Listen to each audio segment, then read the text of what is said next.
Yo,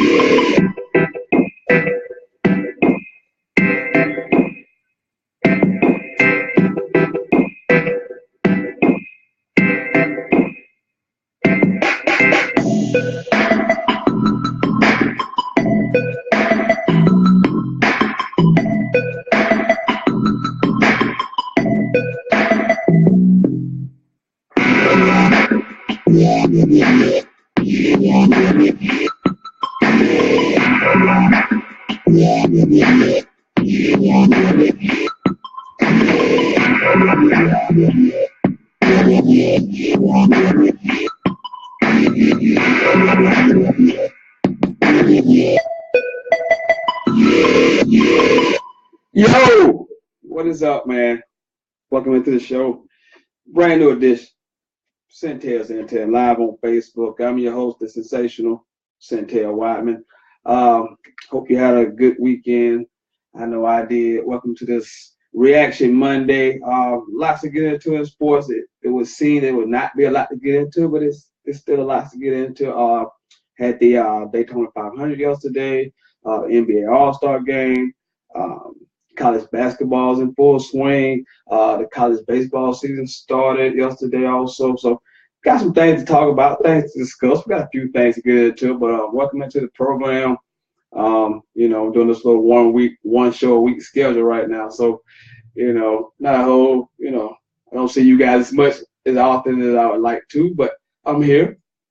So fire away with any questions on the comments. I'll open the phone lines in just a few minutes because I need you guys to help me, because you got to help me carry this show today. You know, ain't a lot of content, so you got to help me carry the show. But again, welcome into it, another edition. Let's start with the NBA All-Star game last night. If you watched, they tried a different format this year instead of going from east to west as traditional All-Star games have been. New NBA commissioner, well, not new NBA commissioner, but Adam Silver came up with this new concept, letting the top two vote getters be captains of a team and having a draft. My only issue with this year's draft, it wasn't televised, so the top two vote getters were LeBron James and Steph Curry. So LeBron got to pick first. Steph obviously followed behind him, and then they had a group of players from each conference who were all voted in either by players, fans, and the coaches. So Team LeBron defeated Team Stephen last night, 148-145, in I guess, you know, a more competitive game than it's been recently, which is why the change was made. LeBron won the MVP, 29, 10, and 8. DeMar DeRozan led the team Steph in points. Had a 21-point game last night. Was LeBron James' third All-Star game MVP. It was just good to see some guys compete last night. It was 148-145. You still got the excitement of the All-Star game, but you did get a little competitiveness as well. So that was good to see. LeBron showed you again, even in an All-Star game, why he still is the best player on the planet. He kind of set the tone early of how the game would be played. Even though it's an All-Star game, he just showed you that everybody defers to LeBron. Even the best players in the world defers to LeBron. So that was good to see. And if you want your thoughts and share some thoughts on the All-Star game, where you can comment or you can call in, and we can discuss some of the happenings in the All-Star game. Pre-game, I hate to be that guy, but I gotta be that guy, man. Don't know if you caught the don't know if you guys caught the national anthem prior to the All-Star game by Fergie. You don't know who Fergie is. She was a member of the Black Eyed Peas. Then later on to do some solo stuff. She performed the national anthem last night, and to say it was a train wreck would be an understatement. It was pretty bad. It was pretty bad. Um, Social media has been on all day. Um, it just wasn't good. I don't know what she was attempting to do, but it failed miserably. So that was pregame. Friday. I like the NBA. Like I say, it's one of the they have got their all-star festivities. It's top notch. I think it's the best of all the major sports. How they do it, the whole weekend is great. It started Friday with the celebrity game. Um, then Saturday, you have your skills competition, your 3-point competition, and dunk competition. My guy, Spencer Dinwiddie of the Brooklyn Nets won the skills competition. On Saturday, 3-point competition, Devin Booker of the Phoenix Sun, he won. And on Sunday, Utah Jazz sensational rookie Donovan Mitchell won the dunk contest. So that was the NBA All-Star Weekend in a nutshell. In the game, which was last night, ending with Team LeBron defeating Team Steph. Again, 148-145. So that was your All-Star Weekend. If you want to comment on that, you can. If you want to call in on that, you can too. Earlier today, the Daytona 500, NASCAR's Super Bowl, which always confuses me because it's played. I mean, it's ran the first race of the season, but it's arguably the biggest race of the NASCAR season. And Austin Dillon was your winner. So congratulations to Austin Dillon. Austin Dillon, who drives the number 3 car. And as you know, around here, the number 3 car holds a lot of weight. Austin also was the grandson of Richard Childress. So there's that. So big ups to Austin Dillon. He's a sort of a name, which brings me to, before I get to this second part of this, I turned to the Daytona 500, and the first thing that I noticed were a lot of big names were not in the race, which it seems to happen a lot with the high volume of wrecks that they have. People like people who didn't finish: Kurt Busch, Ricky Stenhouse Jr., Kevin Harvick, Brad Keselowski, Jimmy Johnson. So some of the guys, some of the household names you would know, didn't even finish the race. So that's always disappointing for as far as NASCAR trying to, grind their base, not having those big names kind of hurt. But it was a good race overall. I want to focus on the guy who finished second, not taking a shine from Austin Dillon because he won the race, so definitely should have the shine on him. But I want to focus on Darrell Wallace, affectionately known as Bubba. He finished second. But as most of you may not know, Darrell is black. He is the first full-time African-American driver on the circuit in over 40 years. So big ups to him. In his first ever Daytona, he finished second. Was up in the top 10 all day yesterday, ran good. Somehow avoided that wreck on lap, I think like the 7th lap left to go. It was a big wreck. He somehow avoided that. But big up to him. If you don't know much about him, he's a 24-year-old guy from Alabama. He's in the Richard Petty. He's on the Richard Petty driving circuit. Team. I'm sorry. So that's big. Driving for the King. So keep an eye out on him.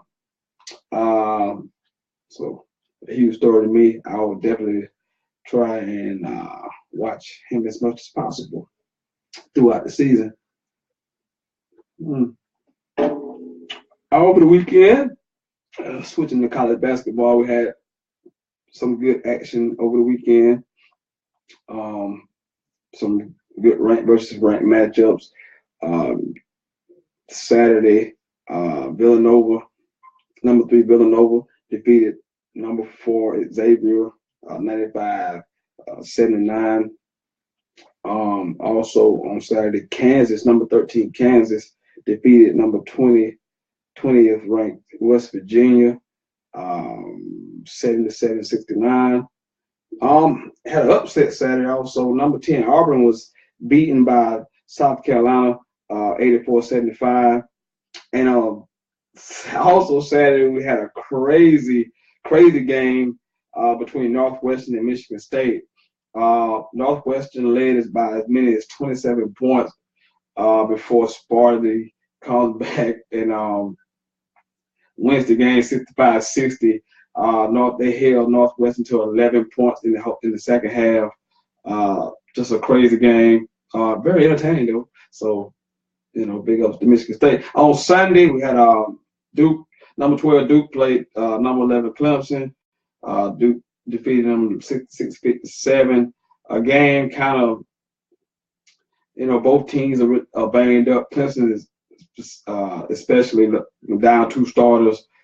Duke still without Marvin Bagley for the 3rd straight game, but were able to beat the Tigers, who hadn't lost a game at home all season. Good job by Brad Brownell.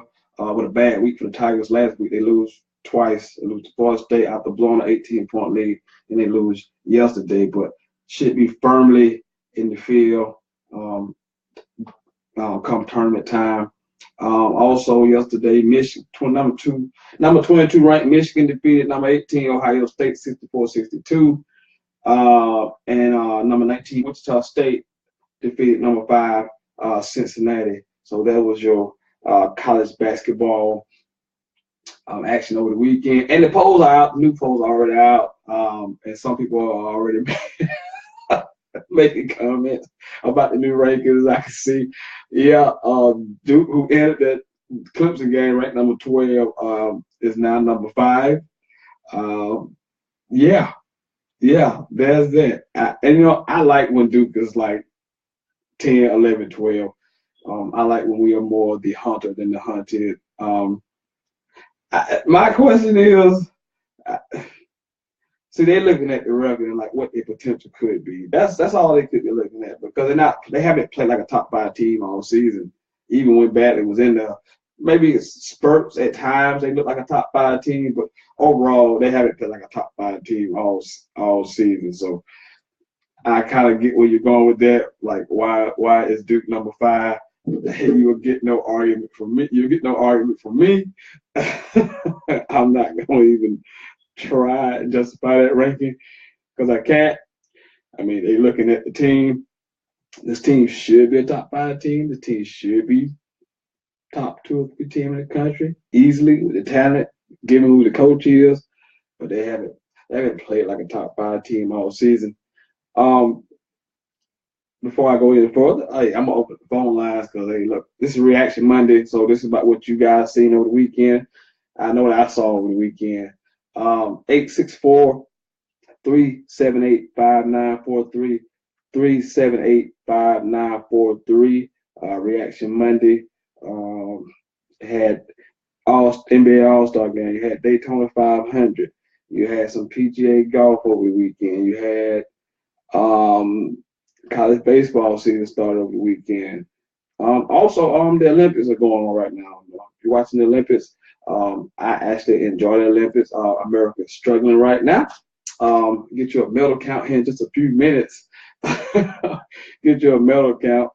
But the Olympics are going on right now. So, I mean, it may seem like not a whole lot going on, but it is. Also, the NFL Scout Combine starts next Tuesday on the 27th, and runs all the way through March 5th, Monday, March 5th. So look forward to that. Also, college football fans, I know, but we'll get into this ESPN's post-national signing day, way too early top 25 list. I'll give you that in just a matter of moments. We'll go over there and discuss some of the things and comments that were left. Me personally, I could care less. But I know you people need your football fix, so there's your football fix. I'm gonna try to help you out there.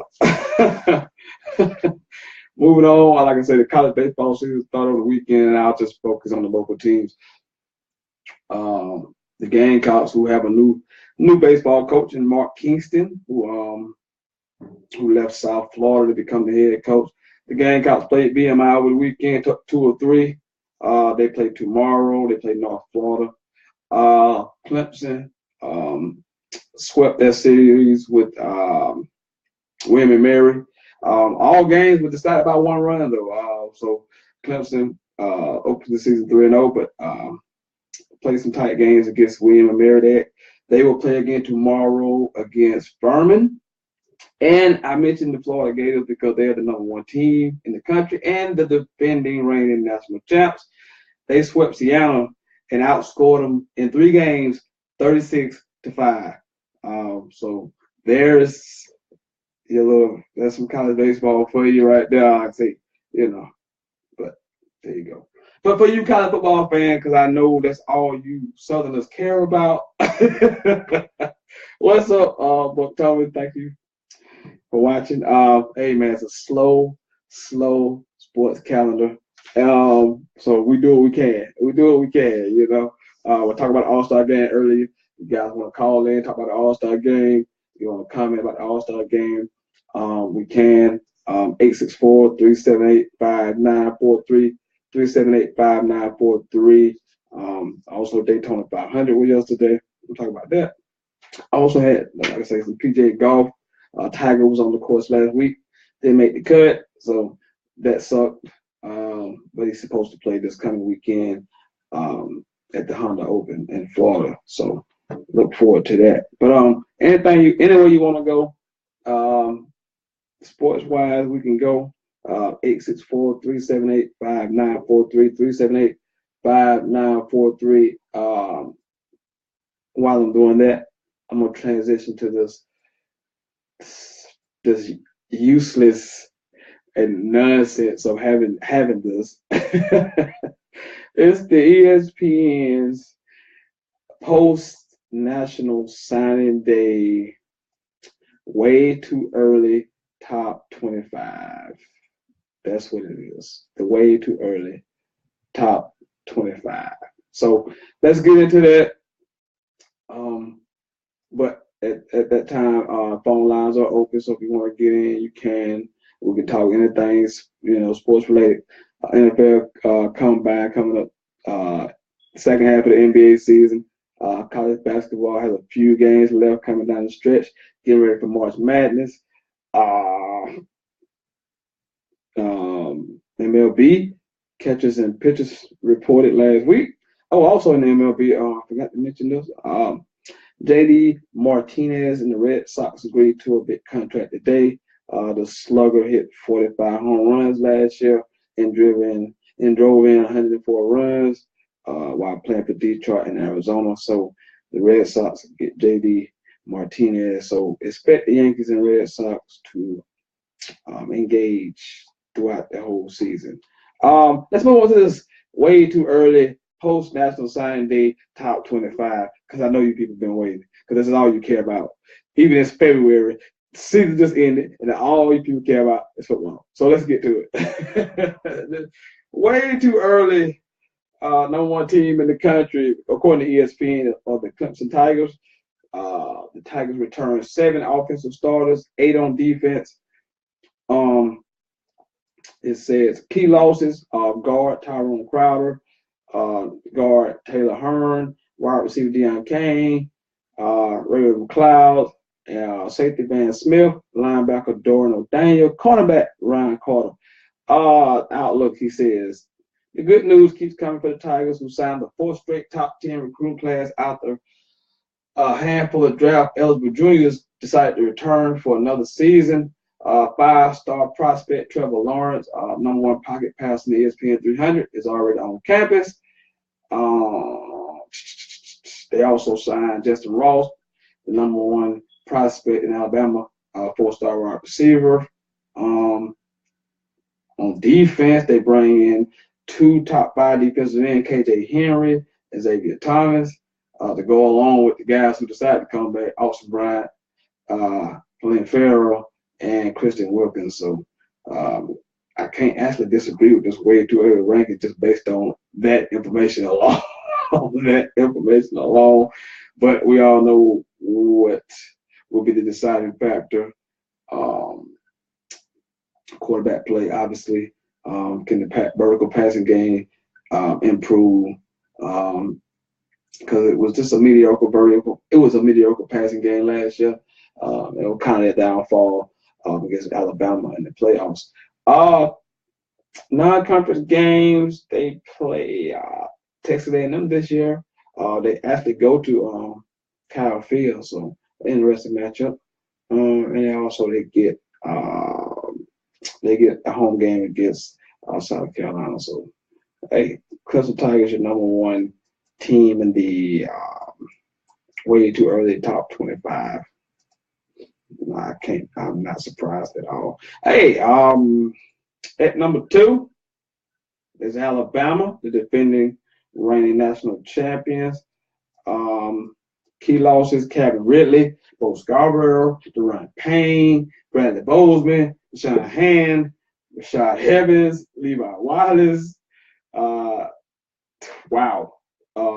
Anthony Everett, Mika Fitzpatrick, Ronnie Harrison, Tony Brown. Goodness gracious. They only returned 4 defensive starters, 8 offensive starters, but this is Bama. Let's see. They also have a new offensive coordinator. Brian Daboll left to go to the Bills. Jeremy Pruitt went to Tennessee. He was the defensive coordinator. They have Mike Locksley now as the offensive coordinator. Let's see. So the Tide are number 2 in your way too early preseason rankings, which is February. Season just ended in January. But hey, here we are. Hey, if you want to get in and call in, man, you can. 864-378-5943. 378-5943. Anywhere you want to go. Hey, you can talk anything sports related. You can. Anywhere you want to go with it. I'll continue on my way too early top 25 list, but we talked about the NBA All-Star game earlier. I'm gonna talk about LeBron a little bit more a little later. I will get into a little bit more LeBron, Daytona 500, and some college basketball from the weekend. But anything else, hey, you're more than welcome to call in and comment on that. Let's see, on this way too early top 25. Let's see what we got going on here. At number 3, the Georgia Bulldogs, having lost in the championship game last year, but they lose a ton. They bring back 7. Okay, let's get a phone call. Yo, caller, where you calling from? What's your name? I need you to turn that down. Need you to turn that down. Yo. Hello? Yeah, I need you to turn that down. Go ahead. Who called? What's your name? What's going on, Wesley? This is Rock. What's up, man? What's going on? We got a question coming. Yeah, I got a question for you. Go ahead. Awesome. Who you think your number 1 and number 2 seeds going to be in the NCAA tournament, and do you think all of them deserve it? Okay, you overall number ones, or you mean 1 and number 2, or you mean overall number 1, like 1A and 1? 1s and 2s. Who you want me to give you all 8 of them? Yeah, of course, all 8 of them. Who do you think? You want all 8 of them? Okay, let me see what we got going. Virginia will be 1. Michigan State will be on that top line. Villanova will be on that top line. I actually think Duke could get on the top line if they went out regular season. The 2 seeds, let's get tough, right? They get a little dice on the 2 seeds. I'll go. Wow, it's so wide open right now. You can go so many places. I think Kansas will end up on the 2 line. I go Kansas, Cincinnati, Xavier, and I'm missing somebody. I'm missing. Pac-12. It really no Pac-12 team out there. So what do you think about Purdue? I like Purdue, but they don't drop their last. They don't lost 3 straight. So they're going through a little rough patch right now. They play good basketball early. They could be on that 2 line, but I mean, you looking at that 1 to that 2 to that 3 is ain't no really great team. Ain't no great team out there. I don't see a great team out there. So basically, your 1s and 2s are almost identical. I mean, I agree. I mean, you can flip flop. I mean, based on how the season going, how it concludes, they could flip flop. Those 2s could be 1s, 1 and 2. Except Virginia, I think they locked in at a 1. Okay, and then one last question: who do you think gonna be your player of the year? Player of the year. Wow, that is a good question. That is a really good question. I wouldn't say Trae Young. I wouldn't say Trae Young. I would have said Bagley before he got hurt. That's a tough question though. I mean, it's not like I said, it's not a good. It's not dominant. It's not a really dominant player out there other than Trae Young. But I don't like the way he plays. The team doesn't win, so I'm not a huge fan. For them being. But so because they don't win, does that take away from what he's accomplished? Absolutely, you got to win too. I mean, you can't. You had a lot of guys that didn't have great seasons, and they still won Player of the Year. They make the tournament. Yeah. You gotta make the tournament. They're not gonna make the tournament right now. You don't think they're gonna make the tournament? They 16-10. They play Kansas tonight. They're gonna lose tonight. So they're not. It's not a sure they're gonna make the tournament. If they don't make the tournament, he gotta be out of the running. There's no way. Oh, okay. So you're saying there's never been a player to win Player of the Year and they make the tournament? I'm not sure. Look, don't hold me to that. I can't go. I don't have that information in front of me. But typically, if you're the player of the year, you can at least get to the tournament. Oh, okay. All right. Okay. Because I was trying to figure out did Durant make the tournament that year when he was on Player of the Year? They did. They made the tournament. I mean, they make the tournament. Mm-hmm. They must have been a high seed then. I don't remember being high. They lost early though. They lost like the second round. If I'm mistaken. Oh, okay. I got you. And I was thinking about the other guy, the big flop, Adam Morrison. Oh, they make the tournament. Oh God, they make the tournament. They just kept losing. Yeah, they just kept losing. You remember him crying on the court the last year he played? He cried. Oh man, stop it! Don't do that, man. That happened. I mean, a lot of guys cry on the court when they lose. No, I was just saying. You said you don't remember him not making it to the tournament. No, they made the tournament a lot. They just lost early. Oh, okay. Yeah, so he made the tournament. Yeah, so I can't remember a time what Player of the Year they didn't get to the tournament. I can't remember a time. Maybe somebody can come in and get information while we send him, but I can't remember what time what player got Player of the Year they make the tournament. Gotcha. Okay. Well, I appreciate the camaraderie and everything. And if I have any more questions, bro, I will call you back. Hey, you're more than welcome, man. We're here for you. Sentell, baby. Thank you. All right. Later, man. Yeah. Oh, yeah. I forgot. I'm sorry. I did mention it. I mentioned North Carolina. They just can't defend. They neither one of them can defend. They can't defend. They're a top 10 team, right? I think they ranked top. I think they're number 10 right in the country. And they could get that 2 seed also. They finish strong. But again, there's no dominant team out here. And, it's kind of been this way the last couple of seasons where it's not. North Carolina was 2 years ago was probably the best team. But last year, that wasn't. I mean, that to me, they're not a dominant player. They're not a dominant team. You look at Auburn losing the other day. They got back in the game a little bit, but they got beat down. I mean, they were down big in that game. That game was not even close. So you look at a team like Auburn and Xavier and Cincinnati. Ohio State was ranked in the top 10 before yesterday, losing to Michigan. So really, I mean, if you look at it, the team I trust the most, even though they were down 27 the other day.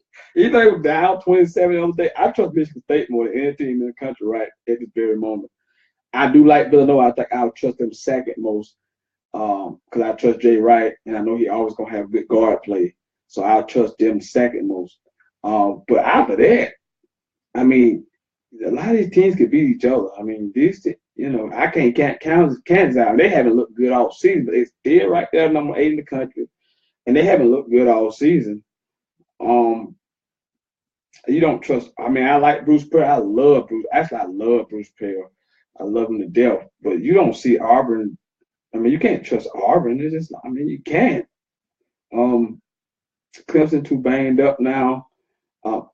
Virginia is good. They play really good defense. Most people know that I just dislike their style of play. Now I love to play defense, but the whole style they play, the slow walk it up game and take the shot clock all the way down. I can't watch it, and I don't trust them because you're gonna run into a team who can score points, and you're not equipped to score. If the game get into the 70s, they can't get to 70. They can't get to 70. So I don't trust Virginia, even though they would be number one seed because they have earned the number one seed. They have played well all season. They only have one conference loss. So yeah. Do I think they want it done is killing the college game? Partly. I think that's part of the reason. I'll take a call, I guess. I'll be back with you. Caller, what's your name? Where you calling from? Yes, this is Tony Buck Thomas. What's up? What's up? What's going on, cousin? What's up, man? What's good with it?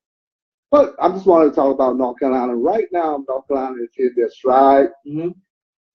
And I think right now that you're going to see just the experience.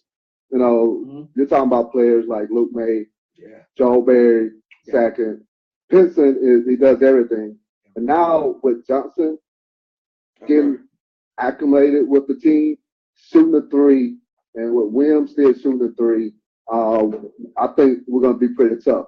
And I know a lot of people scream about our bigs, but what Roy Williams had went small, and we're still out rebounding teams. And that's one of our staples that we done had the last 2 or 3 years, where we're just out rebounding teams and we're getting second shots. Yeah, we don't defend that well, especially the three. But man, the last few games we're putting up 90, 92, 93. So you got to come to score. And I think when we get in the tournament, the NCAA tournament, but also the ACC tournament, I think you'll see how special this team still is. Hey, look, would it surprise me if you made a run to Final Four? Absolutely not. Because again, you have talent, you do things well. Joel Bear's experience. You got Theo Pinson, who is Mr. Do Everything. Roy Williams is a okay coach. I wouldn't be shocked if y'all made a run. I just think all of these teams will just jump it up and it can lose to anybody. And that's go ahead, finish point. Yeah, and that's the key. And that's the key to it. All these teams are balanced and equal. There's no dominant team out there. And so I think it's going to be the consistent teams and the teams that have experience and it's been there. And when I look around, I look at North Carolina as being there because there's way more talented teams out there than North Carolina. But just being there and doing it. And then our two bigs, they're getting better. And the reason I say Roy is doing a real good job this year, I'd be about the same thing. I'd be about ready to kill him. You know, he just called a timeout in this last game for the first time. Almost like 190-something minutes. You know, the first time out. You know, so that kills me sometimes. But that just goes to show that. And this, with that run, we had that 3-game losing streak, and we could have just fell apart. But then we came back and we played good teams and we won. Absolutely. Like I say, man, I think they play good basketball. I don't like when they don't defend. So I that's my knock. They don't defend. But again, you can't underestimate the experience and guys being there and done that. Joe Barry, he's done it all. He's seen it all. And I think the game against Duke, a couple weeks ago, was that you can see it, the experience factor of being there and doing it. So I don't doubt not going to make UNC can make a run. I don't doubt any of these teams make a run. The two teams I trust the most, I don't know if you caught what I said, Michigan State and Villanova. That's probably two more teams I trust the most. Back to bet money. But I ain't betting on any of the team. Even my team, I ain't betting no money on my team in this tournament. None. I can't trust them. Yeah, but I think they're getting a little bit more. Duke is getting a little bit more experience with Bagley being out. So they can see what other guys can do. Because Carter is tough. Yeah, Carter, absolutely, man. I just can't. That's the young players. We talked about it when you was on the show last time. that you don't know how they're gonna respond to adversity. And the tournament is so different because they throw you in this weird ass location, start the game at some weird time, and you use the rim. I mean, all that affects young players. Like they just used to having a routine. So I agree with you. Tar Heels definitely can make a run. Well, I was gonna say one more thing. Luke May, Player of the Year. Yeah, a huge game over there, 33 and 15, something like that. Yeah, he does it. But that's the thing about North Carolina. You know, we had those guys. The first half, he wasn't doing that well. Then ended up second half, he dropped about 33. Even this game, the last game against Louisville, he wasn't having a good game second half. And Joe Barry and Skip on past each other, and he's shooting the three. And for some reason, they're leaving him open. But the key is Williams and Johnson hitting the three. And so I believe that there. And that's all I just want to holler about my Tar Heel and Luke May, Player of the Year. Hey, call back much as you can. That's an interesting name. I hadn't even thought about Luke May, but that's an interesting name. Oh yeah, he just joined. They picked him. They put him in the 20 as one of the Wooden Award winners. I mean, possibility. He's been having a great year. All right, I keep more eye on Luke May, but I will. Look at his numbers. He's been doing a great job. Got good numbers. All right, appreciate the call, man. Yeah, I had a question. Do I think that one and done is killing the college game? I don't think it's killing the college game, but it's definitely hurting the college game. And I just spoke on it with the young players. You get 1 year guys. You only had the guys for 1 year. You build your system around the guys. You really don't take time to see, like just what he just mentioned. Badly being out has allowed us to see other players. When you have these star players, one and done guys, you're trying to get as much out of them as possible because you only got them for one season. So you're building a team around them, and it just throws out everything. And when you know a guy gonna be there a couple years, you can coach him and let him grow into a really good player. It's different. I mean, but the game not changed. But if you look at the Tar Heels, who have completely switched roles with Duke over the last few years, they're now getting the 2, 3, 4 year guys to stay, and then they're making the late runs into the tournament because they have guys who are experienced and been there. Duke is high and low right now. They may go to the Final Four, but they could lose in the second round. I mean, because you might have talented players, but they're not experienced players, and there's nothing like experience, training, going to the weight room, being coached up. It's just nothing. Experience. There's no substitute for experience. There's just none. But yeah, I don't think one that's killing the game, but it's hurting the game. Obviously, it's hurting. I mean, it's hurting the game. So, and you look at the programs that have been successful right at this very moment. You look at a Michigan State, Tom Izzo, he had some one and dones before, but most of his players stay in 2, 3, 4 years. You got time to build rapport with these guys. You got time to coach them up. Villanova, you don't see Jay Wright's player. He doesn't have it. I don't think he has it. Ever had a one and done, but he typically has 3, 4 year players and good senior guards. So, and boy, you gotta have guards. You gotta have guards, man. I mean, I'm a bit on my. I already told you.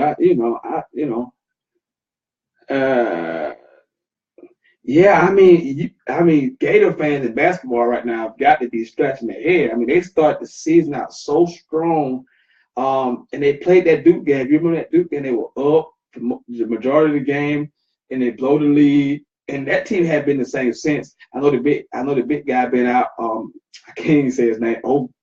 Been Nayu or whatever his name. He's been out all season, so they have no size, but they have good guard play. But right now, they just in a cold funk. None of the shooters can shoot. They're missing a lot of shots.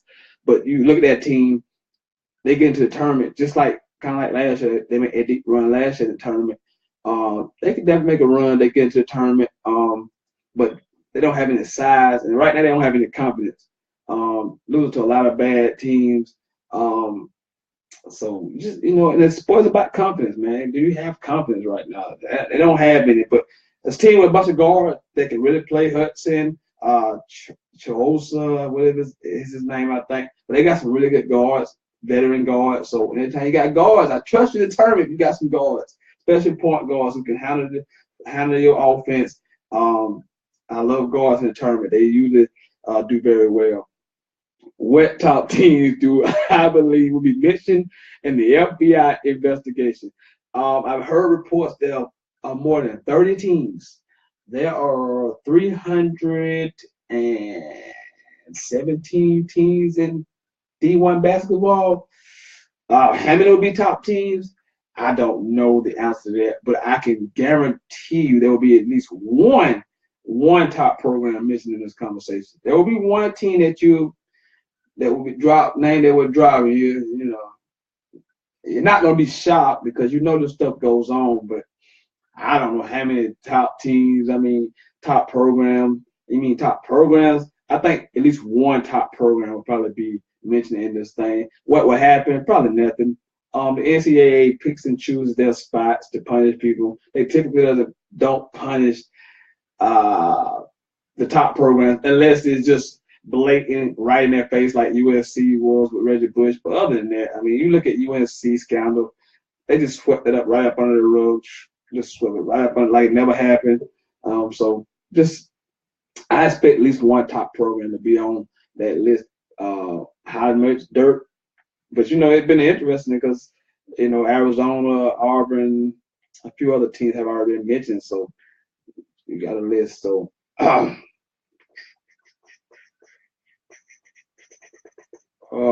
let's get back to this. I was doing this top 25 list again. The phone lines are open.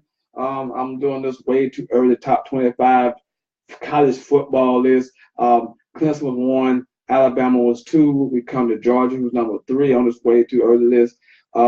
Return 7 offensive starters, 5 on defense. They lose a lot. Nick Chubb, Sonny Michel, offensive lineman Isaiah Wynn, Buckets Award winner Roquan Smith, defensive tackle Trenton Thompson, Lorenzo Carter linebacker, Davin Bellamy linebacker, nose tackle John Atkins. They lose the whole secondary, Malcolm Parrish, Dominique Sanders, Aaron Davis, which probably is a good thing, losing the whole secondary. It's probably a good thing after what happened in the playoffs. It's probably a good thing, Georgia fans. Just saying. But what probably puts Georgia on this list, other than Jake Fromm returning, is that they signed the number 1 class in the nation, according to ESPN. I mean, this class, by any metric, by any recruiting services, is just unreal. I don't even know what to say. They have 3 5-star prospects according to ESPN. Justin Fields, number 1 dual threat quarterback, number 1 player overall. And number 2 cornerback Tyson Campbell, number 5 defensive end Winston Cox. They got the number 1 running back Zamir White. They got the number 1 guard Trey Hill. They got the number 2 guard Jamari Slayer.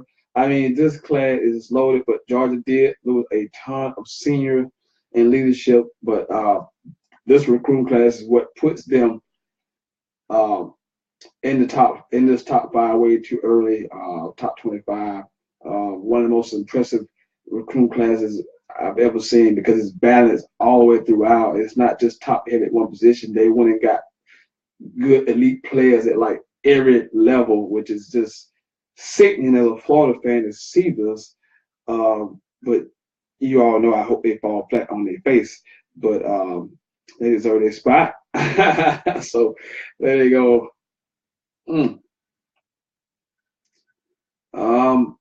You know, it just depends. I mean, it depends on his play. I mean, you know, I guess how long of a leash does Kelly Bryant have coming into the season? Just depends on how he play. I mean, a lot of people wanted Hunter Johnson last year and Zariq Cooper last year, and he just went out and he just played ball. He silenced the critics, and just it never was a question mark after the 3rd week of the season. It was we all knew who team it was. So he definitely was the best option. I know the hype around Trevor Lawrence and it's deserved hype, but again, has not seen him, and he's not even played a college spring game yet. So, a guy who led a team to an ACC championship, led them to the playoffs. Could have played better down the stretch, but as a guy I know who's gonna work, and because from his freshman year to what he looked like in his junior season, I know he's gonna put in the work to be even better because I know he knows he's getting pushed. So I expect him to be better. I expect the passing game to look better, and I think he's gonna. I think he got a pretty good cushion. It's gonna take him falling flat on his face, of the passing game just regressing before any kind of moves are made. Because I think as long as he improves a little on the passing game, I mean, you got to look at it. They were middle of the road passing team and still managed to get to the playoffs because his legs are a big part of their offense, so he can do some things, but they do have to get better in the passing game. But I do think he got a long leash. I mean, I can see it. I think Hunter Johnson would be a bigger threat than Trevor Lawrence. I mean, he got to get in that weight room, learn the offense, get the speed of the game. I mean, it's just a different level. But he has all the tools to be something special. But I still think this is Kelly Bryant team for one more season. I hope and look forward to him improving in the vertical passing game. That with that defense, Clemson's going to be a top 5, top 10 team all season. So they get any kind of passing game. Just look out. They'll be right back in the college football playoffs. So that's my thoughts on Kelly B right now. It's February. Try to get him on this show soon. He'll be right here beside me. We can ask him all kind of questions about spring game and last season. So definitely going to try to get Kelly Bryant here. So I'm doing everything in my power to get him on. I'm doing everything in my power to get him right here. So you can call and ask him questions that you may have about this last season or the upcoming season. But we'll try to get him on this show as soon as we can.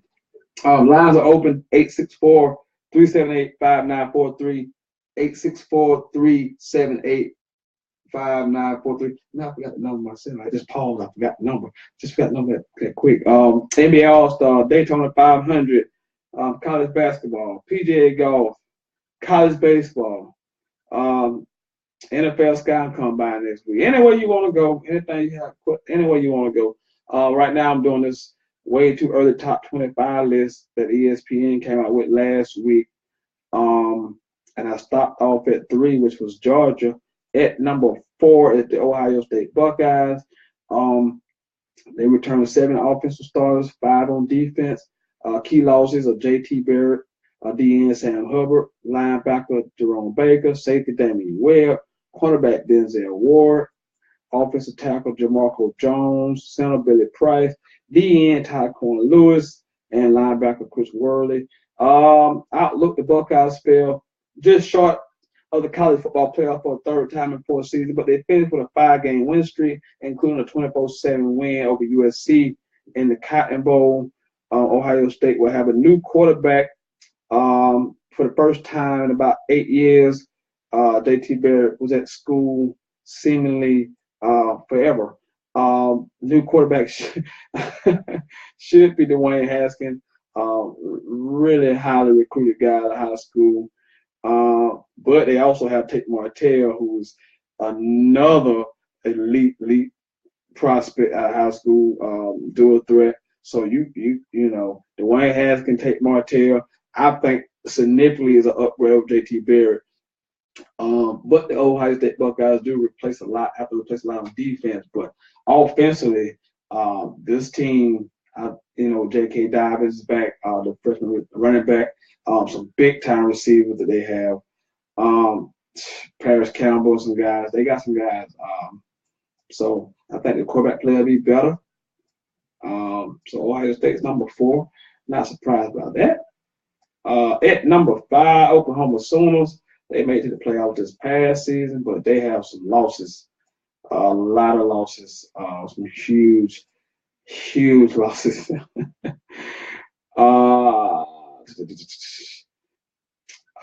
Let me get back to Oklahoma, then I answer that question. Oklahoma was number 5 and it's way too early. Top 25 poll. Key losses, obviously, Baker Mayfield, the quarterback, They also lose Orlando Brown, the big offensive tackle. They lose All-American tight end Mark Andrews. They lose center Eric Wren. So they got some guys they lose. I do like Kyler Murray as the quarterback. If you don't remember, Kyler Murray is a 5-star recruit who went to Texas A&M and transferred 2 seasons ago. But he's supposed to be the starter. So I do like seeing Kyler Murray in Lincoln Riley's offense. So that should be interesting. So Sooners, and they do return Hollywood Brown, the receiver. Let me see. There's Ryan. And the running back coming back too. So Oklahoma is number 5 on your way too early, top 25. Another question. Let me get back to this. Hey, let me see. Who replaces Coach K and Raw Williams when they hang it up?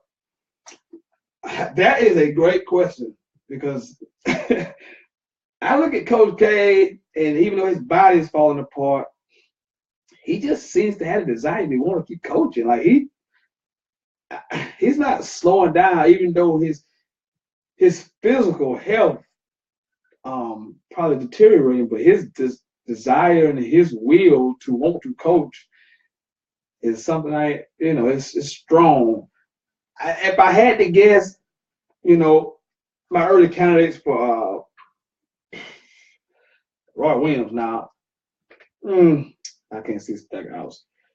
Coach K, I can see Chris Collins, Johnny Dawkins.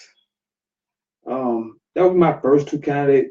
Don't even put Jeff Capel up there. Jeff Capel is not an option. No, he's not an option. He's no. Chris Collins, I like Chris Collins' makeup. He's at Northwestern right now. He's kind of similar to Duke. They had some success. They went to tournament last year. They're struggling a little bit this year, but I like Chris Collins a lot. Johnny Dawkins didn't do a really good job at Stanford, but it's definitely going to be in-house. It's going to be kind of similar to when the Dean Smith left North Carolina and hired his buddy. So it's going to be similar to that. Roy Williams, Roy got some years left. I see him. He got way more years than Coach K than me. So I hadn't even thought about what UNC would do because I hadn't even looked at replacement for Roy Williams because I think he still got some years left in him. Coach K, theoretically, he shouldn't have some years in him, but I can't put anything past him. He's 71, but man, that guy's he still has the hunger. He still coaches. He still coaches hard. He just doesn't sit there. If he was sitting there and not doing anything at the games, I would kind of agree with you. The end is near, but he still coaches really, really hard. So I don't know. Maybe some names will emerge, but that was me. Chris Collins, maybe even Wojciechowski. Definitely not Jeff Capel. And then if you get a little older, some of the younger assistants that we have, John Shire is on the staff, really bright guy. I like him a lot. Maybe he goes off and get a job, but it definitely will be somebody who's had a job and come back. So I see it more like I'm more of a fan of Chris Collins. That's Doug Collins' son. He was a coach, so I could see that being either way. Gonna take a step back. Because you just don't replace a legend. It'll never be the same. Once he leaves, it won't ever be the same again. You may have some highs, but it'll never be the sustained excellence it is right now.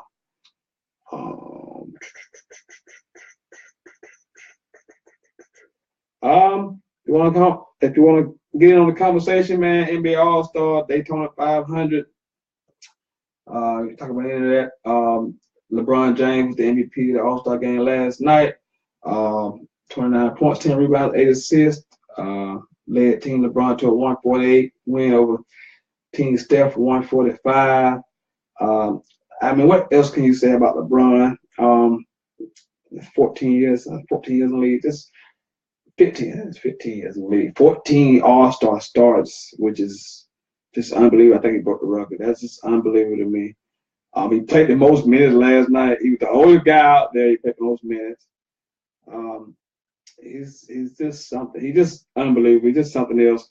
We should just treasure LeBron James while he's still here. And when he's gone, it's gonna be too late. When he leaves, people who hasn't appreciated all he's done, it's gonna be bad when he's gone. He's just been in it, everything you could ask from a superstar and more. He's been that guy. He's been the face of the league for over a decade. So I could sit here and have a whole show just about LeBron and his accolades and all the good stuff he does off the court and just him. I mean, just a wonderful freaking human being. Yeah, I'm with you, Buck. I don't see Roy. Roy got way more significant years than Coach K. Now he does have some health issues, and he does coach really. It really bothers it, like losing, and he puts a lot into it. So maybe you can see that happening. Maybe his health does deteriorate a little bit, and Roy does hang it up. But I don't have a sufficient replacement in mind right now because it just hasn't hit me yet. I can't see Hubert Davis because he's never coached at any level. Definitely gonna be somebody who's coached, and probably from the Tar Heel tree, I'm sure. But I don't know. It's an interesting question. It's so far down the line, it's hard to judge. Hard to say. But if you want to get in here, we having a conversation about everything. Sports. Hey, Sentell. You know who I am, the sensational Sentell Wyman. Welcome into the program. If you haven't been watching, hey, shame on you. First of all, shame on you for not tuning in. Shame on you. I'm only here once a week now, so you need to tune in so you can catch this and see what's going on and feel this presence that's going on right now. Let me get. I'm counting down the top 25. I'm not gonna get all 25, obviously, today, but I'll go ahead and get the top 10, and then maybe next week we'll revisit that. Go back down it again. Next week, NFL Combine, Scout Combine starts. We'll have a better vision of the college basketball seeding picture. Like I said, once you get past those first 8, I mean, you can flip-flop a coin for those teams. I mean, everybody's so evenly matched to me. Not they got the same personnel. It's just that any of these teams could beat each other. There's not a dominant team out there. So we'll get more into that. The NBA will be picking up about the All-Star break, so we'll talk more of that. So, hey, as long as there's sports, I'll be here. Even though it's one day a week now, I'll still be here. Be right here in this seat, bringing it to you, giving it to you like nobody else can give it to you. Let's see. Let's get this top 10 of this way too early top 25 post National Signing Day, according to ESPN. Oklahoma's number 5. At number 6 is the Washington Huskies. Wow.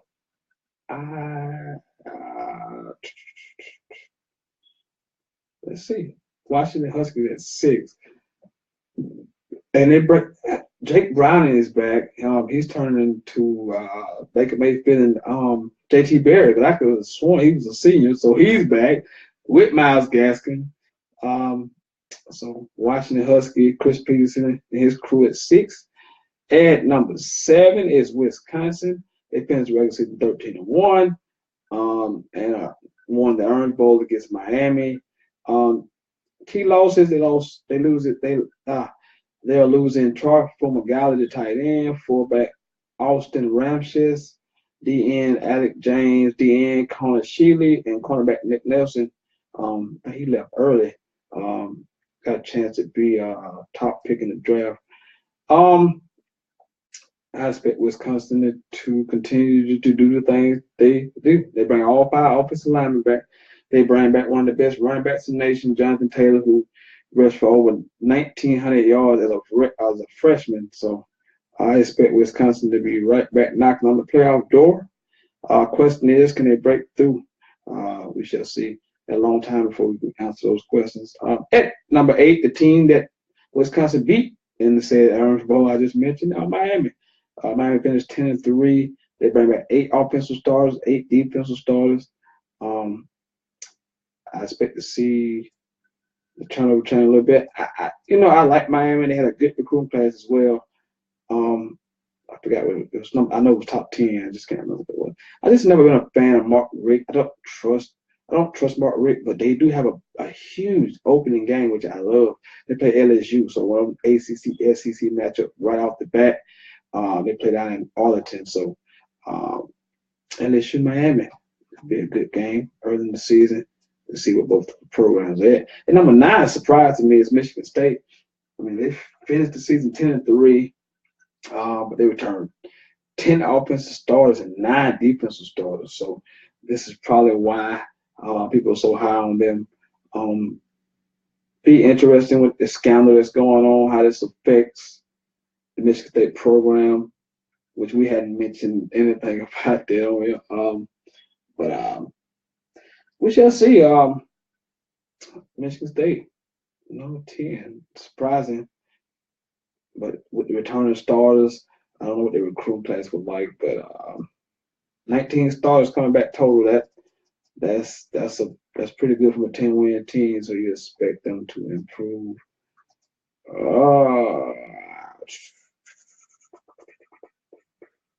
I was really impressed with Embiid. Disappointed they didn't keep playing. Yeah. He probably got tired down the stretch because he was actually defending. He talking about Joel Embiid. He's really skilled, a really skilled big guy. But the questions, the concerns or injuries. Can he stay healthy?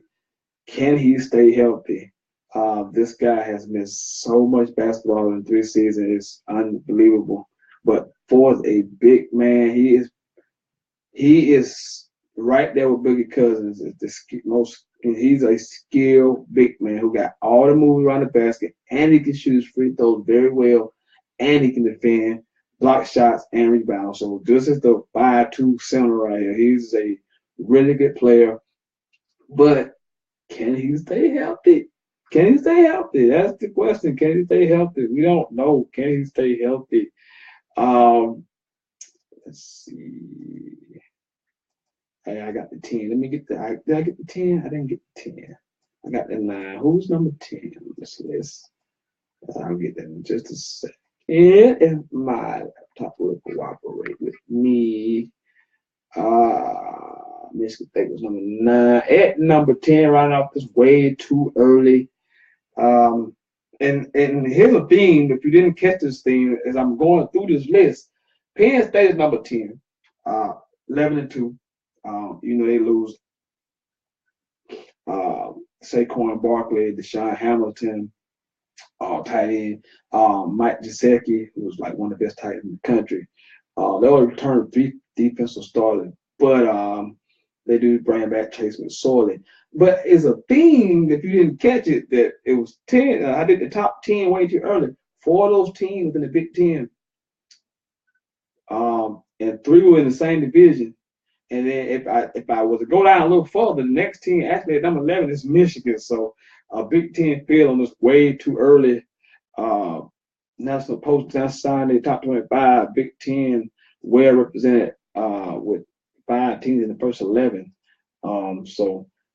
Anybody who out there who want to use SEC and ACC Southern bias, kick rocks when you have 5 of the first 11 teams from the Big Ten. So clearly no biases there. Stay a few more minutes. One night a week guy now, so I don't have to adhere to this hour. I don't have to adhere to this hour that I set. That typically is an hour show, but as long as you guys are watching and commenting and calling, we can keep doing this thing. Again, you want to call in 864-378-5943, 864-378-5943. Miss the number. Sentell. A reaction Monday. I don't call it, during football season, it's overreaction Monday. This is on weekend Monday, it's just a reaction Monday. I just want to get you guys a reaction for what you saw over the weekend. and typically we don't overreact to basketball. But football season, we tend to overreact. So that's why it's Overreaction Monday. Then we had, NBA All-Star game yesterday, Daytona 500, and then college basketball. So anywhere you want to talk about those things or discuss, we can. I'm disappointed about USC bringing it there. Only losing 5 starters, 2 on offense and 3 on defense. And they have a very favorable schedule. So why not rank them high early? That's a good point, Buck. But I think a lot of people are looking at them and going, how much is that team, how much is Scott Frost responsible for how good that football team was? How much is he responsible for that? So, I like the quarterback Milton. It just, I think you should rank them high just so based on how good they finished the season. But, just factors in a lot. But like I say, losing only 5 starters, so they should be higher. They should be. I think they're 15th. I didn't go all the way down the list, but I think they're 15th, which is that's okay. I wouldn't mind seeing in the top 10. I wouldn't have been upset about seeing the top 10, but I think that's about right. 22. Now that's a little too low. That's too low. That's too low. I definitely can't agree with that. That's definitely too low for a team with over 5 starters. And a lot of it is due, like I said, Scott Frost. I think a lot of people think that Scott Frost is the major reason for that team being that good. But 5 starters, you're losing 5 starters. I don't know how they're recruiting, what their recruiting look like. And I like the coach that actually brought in. I can't, don't make me lie. Oh, the guy, what's his name? He's offensive coordinator. I can't think of his name. But I like the hire they made without the coach they got. I like he'll do a good job down there. But they should be higher than 22. I mean, you go 12, 13-0. You're losing 5 stars. You should be higher than 22. But again, you know how this works. You just ain't gonna get that love and that respect you should get. You have to go out like Boise State did years ago, where they would go out and schedule preseason game, and not preseason game, but they would schedule early non-conference games against some good teams just to prove their worth. That's what Central Florida know how to start doing. Schedule some out-of-conference games early in the season, because once you get to your schedule, you don't have. It's hard to find quality wins in your conference because nobody is giving South Florida a lot of respect. You're not giving the Cincinnatis and the Memphises of the world. You're not getting a lot of respect. So you're gonna have to go out, find somebody who's willing to schedule you to get a little bit of respect. Because 22, that's way too low. That's way too low. It's definitely should be higher than 22. Hey, if you're just getting in, man, welcome into the show. You know what it is. Sentell. We talked several things, but if you want to talk anything in the sports world, call in 864-378-5943, or you can comment right there. Appreciate all the participation tonight too, and the calls and the comments. So good to have feedback on a night where I'm thinking, hey, I need help carrying this show tonight because there is not a lot of content out there. There is not a lot of content. Gamecocks baseball. Hey, they lost. They took 2 out of 3 from BMI. You want me to give you a cookie? You want a cookie from taking 2 out of 3 from BMI? But I did talk about Gamecock baseball earlier in the program. You missed it. And I'll try to sneak in a little kind of baseball, as if I can, throughout the baseball season, especially from the local teams. Clemson, Carolina, and definitely Florida is number 1 team in the country. So I'll definitely try to keep a little baseball for us at college in the program. I'll keep MLB, and I'm a huge baseball fan, so I'll definitely keep some MLB in there. But hey, I see people still watching, so hey, we'll keep this thing going. We'll keep rolling along on this thing. Hey, man, I have to. I have to what's the word I'm looking for? I can't find the word I'm looking for, but you know, I got to I got to go with my audience. You know, that's what my audience. Even though you know, right now it's all season football, so you know, I can barely get them I can barely get them to tune in and talk basketball, let alone to tune in and talk baseball. So yeah, it's a tough deal. I would love to talk baseball if I could, much as I wanted to, but I also know that I like to have people watching. I like to have an audience sometimes. So you know, that's why we don't talk as much. You know, and I'm more of an MLB fan than a college baseball fan. I readily admit that I much rather watch the MLB than college. But hey, you know, I try to keep posted. I knew your Gamecocks took 2 out of 3 from BMI. And hey, give me credit for that. Give me credit for that. I knew the season started last weekend. Give me credit for that. Oh man, it's been a good show. Like I said, I appreciate the participation. It's Monday, so I'll be back. Hmm. I'll be back next Monday. I'll be back next Monday at 8 o'clock again. I'll be back next Monday at 8. So y'all tune in then. Like I said, we'll have NBA action, college basketball. We'll have a better view of what's going on for seeding. And we'll talk about all of it right here on the best damn sports podcast, period. Sentell, the hottest sports podcast in the South. We'll do it all right here. I'll be right here. So I ain't going nowhere. Even though it's February, I'll be here in March, April, May. Hey, we'll be here all the way to June to the NBA Finals. Talking sports. I'm gonna get out of here. Appreciate everybody calling in. Appreciate you coming. Thank you guys for that. You know who I am, the sensational Sentell Wiseman. Again, thank you for tuning in and watching. Sentell. I will see you next Monday at 8 o'clock. I am out.